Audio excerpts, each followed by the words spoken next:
Hello guys, myself Arvit Mishra and today I am going to discuss another topic of engineering drawing, that is module 7.5. So the index for my today's video presentation will be flowchart and the care of drawing instrument. So guys, let us have a kind of overview on this index, then we will proceed further. So आज मैं flowchart और care of drafting instrument के ऊपर बात करने वाला हूँ। तो फ्लोचार्ट एक्चुअली क्या है? फ्लोचार्ट एक इवेंट है और इवेंट का एक प्रॉपर सीक्वेंस आपने डिफाइन कर रखा है, उसको हम फ्लोचार्ट बोलते हैं। ठीक है, नाउ अब फ्लोचार्ट के अंदर भी दो चीज़ें हैं जिनके बारे में आज हम बात करेंगे। पहला है ट्रबल शूटिंग फ्लोचार्ट और दूसरा है लॉजिक फ्लोचार्ट। अगर ट्रबल शूटिंग फ्लोचार्ट के बारे में बात करूँ तो ट्रबल शूटिंग फ्लोचार्ट मतलब एक कंपोनेंट है और वो ख़राब हो गया, तो अब आपके पास आया वो कंपोनेंट, तो यहाँ पे दो चीज़ें अराइज होती है। पहला, क्या वो ख़राब है? आपका आंसर होगा येस और नो में। तो अगर येस और नो टाइप के क्वेश्चंस आपको मिल रहे हैं और येस के लिए एक पर्टिकुलर कोर्स ऑफ एक्शन है, नो के लिए एक पर्टिकुलर कोर्स ऑफ एक्शन है, तो वो ट्रबल शूटिंग फ्लो चार्ट में आता है।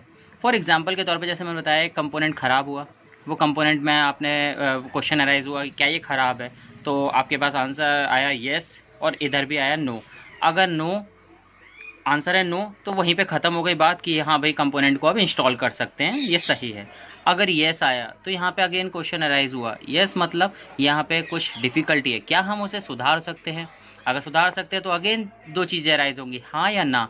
अगर हाँ तो सुधारो, ना तो फिर रिप्लेस करो। जस्ट लाइक दैट हम ट्रबल शूटिंग फ्लो चार्ट को कैरी आउट करते हैं। Now logic flow chart. Logic flow chart में जैसे कि एंड गेट, नॉर गेट के बारे में आप स्टडी करते हैं, तो उन गेट्स का इस्तेमाल करके किसी पर्टिकुलर सिस्टम पे, जनरली अगर बोला जाए तो इलेक्ट्रिकल सिस्टम की बात करूँगा, वहाँ पे आप इस टाइप के फ्लो चार्ट का इस्तेमाल करेंगे जहाँ पे कुछ इनपुट दे के आप आउटपुट लेते हैं।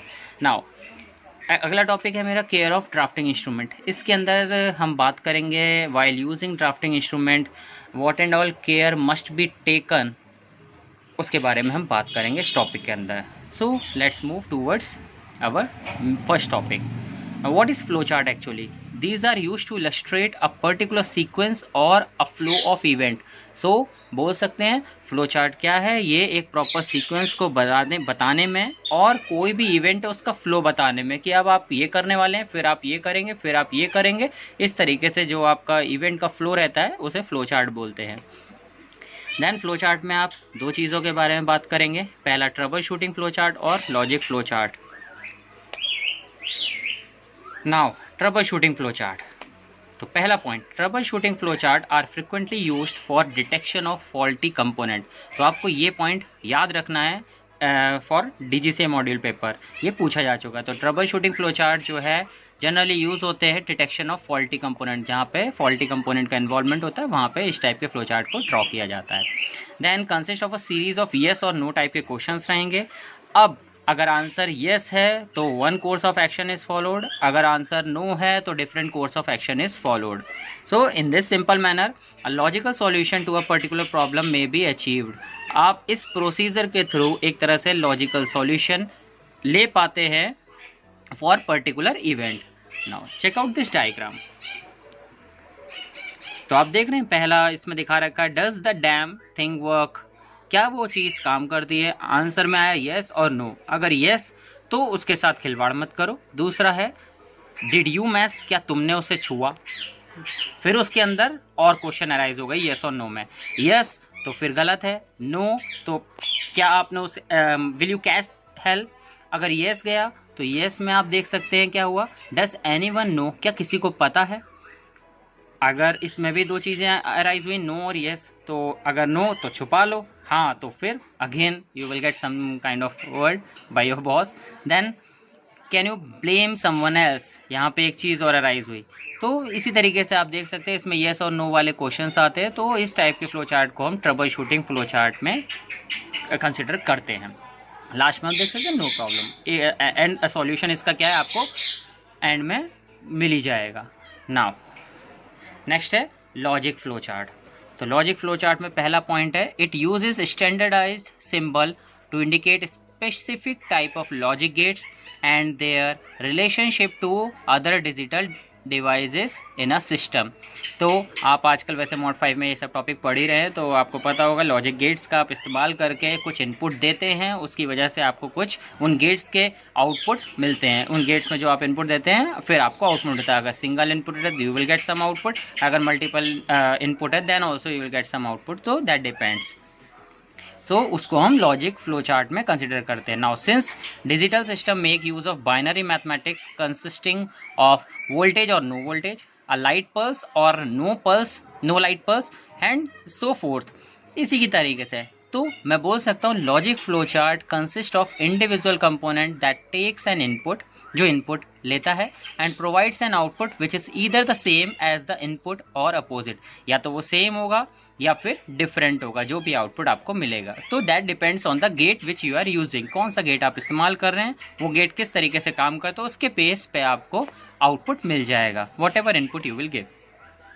लास्ट पॉइंट है इसका, बाय एनालाइजिंग द इनपुट और multiple inputs it is possible to determine the digital output और आउटपुट्स। आपको अगर एक इनपुट है तो ऑब्वियसली आपको डिजिटल आउटपुट मिल जाएगा, मल्टीपल इनपुट्स है तो आपको डिफरेंट टाइप ऑफ आउटपुट्स मिल जाएंगे।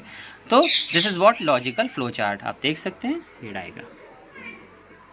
तो यहाँ पे गेट्स का इस्तेमाल करके आपको इनपुट और आउटपुट शो कर रखे हैं। I think it is clear.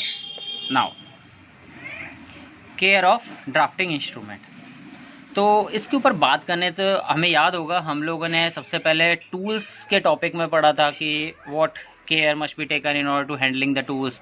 उसके बाद हमने अभी ड्राइंग चैप्टर में भी पढ़ा था कि आप ड्राइंग शीट का इस्तेमाल कर रहे हैं, ड्राइंग बना रहे हैं, तो क्या क्या आपको सावधानी बरतनी है। तो अब यहाँ पे ड्राफ्टिंग इंस्ट्रूमेंट के बारे में बता रहा है। तो अगर मैं बात करूँ, एक कार्ड बोर्ड रहता है यानी कि ड्राइंग बोर्ड है, उसके ऊपर आप शीट रखते हैं A4 या A6 की, आप शीट रखते हैं, उसे क्लिप से अटैच करते हैं, फिर आप ड्राफ्टर सेट करते हैं, तब आप अपनी ड्राइंग को ड्रॉ करते हैं जो भी आपने ड्रॉ करना है। अब यहाँ पे आता है ये बात मैं क्यों कर रहा हूँ, तो आप अगर उस इंस्ट्रूमेंट को प्रॉपरली हैंडल नहीं करेंगे तो वो डैमेज हो जाएगा। दूसरी चीज़, जिस बोर्ड पे आप बनाने जा रहे हैं यानी कि जिस बोर्ड का इस्तेमाल कर रहे हैं आप शीट को होल्ड करने के लिए, तो ऑब्वियसली वो बोर्ड आप सेफ्टी पर्पस के लिए यूज़ करेंगे, सेफ्टी के साथ यूज़ करेंगे। आप ऐसा नहीं है उसे कहीं भी डाल दिया। दूसरी चीज़, आप जब मान लीजिए आप इंक पेन का इस्तेमाल कर रहे हैं तो आपको याद रखना है वो पेन का इंक मतलब आप उसे ड्राई करके रखें। ऐसा नहीं है कि आपकी इंक बह रही है और आपने उसको यूज़ कर लिया। तो such type of point we will see in this topic.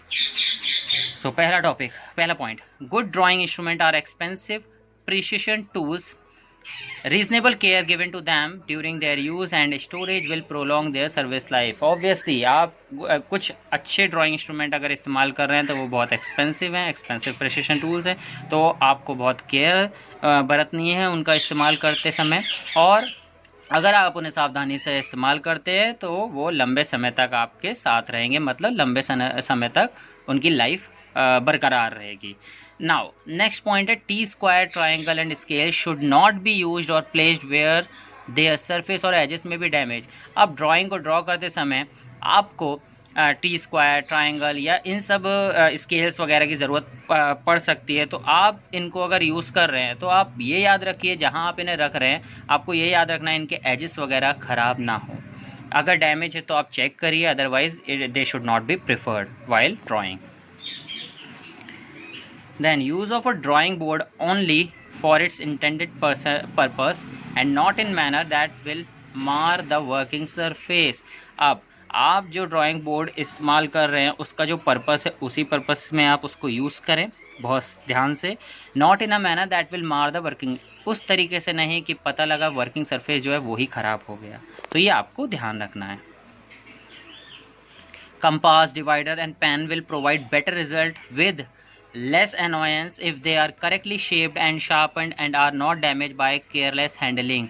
तो आप जैसे ये चीज़ें हैं, कंपास है, डिवाइडर है, पेन है, अगर आप ये करेक्टली शेप्ड हैं यानी कि करेक्ट है, शेप मतलब जैसे पेंसिल आप ड्रॉ करें तो आप पहले उसे छील लीजिए। आप जब उसे इस्तेमाल करें, डिवाइडर आपने देखा हुआ है तो वो आप देख के लगे, एजेस वगैरह देख के चलिए।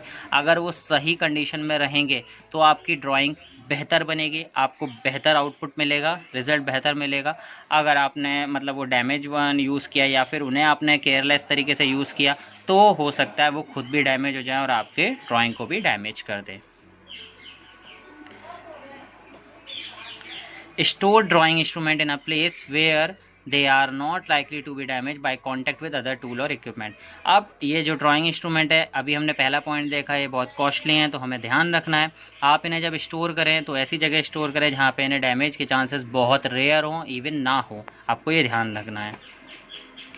Protect compass and divider point by inserting them into a piece of soft rubber or similar material. ये आपको याद हो, अगर अपने बचपन में भी ज्योमेट्री के बॉक्स के साथ आपने देखा होगा, जब भी आप अगर कंपास वगैरह यूज़ कर रहे हैं या फिर ऐसे टाइप या मतलब आप यूज़ कर रहे हैं, तो वहाँ पे आपने सॉफ्ट रबर में उसको निब जो रहता है उसका शार्प पॉइंट, वो आप रबर में लगा के रखते हैं ताकि वो कहीं ऐसे लग ना जाए या फिर डैमेज ना कर दे पूरा, आप ये कहें तो शीट को भी डैमेज ना कर दे. Never storing pen without first cleaning and drying them thoroughly. तो आप इंक पेन अगर आप स्टोर कर रहे हैं तो आप बिना उन्हें क्लीन करे ऑल्सो उन्हें सुखा के ही रखिए. आप उन्हें अगर ऐसे ही रख देंगे तो next time when you will use, हो सकता है जहां आपने रखा है वहां पर भी इंक फ्लो कर जाए, बह जाए, या फिर जब आप निकालें तो आप उसे एक बार चेक कर लिए, अदरवाइज़ हो सकता है वो आपकी शीट को डैमेज कर दे. तो guys this much from my side for today's video lecture, and be with me. So I'll be back with another aviation video based on the same topic. Thank you.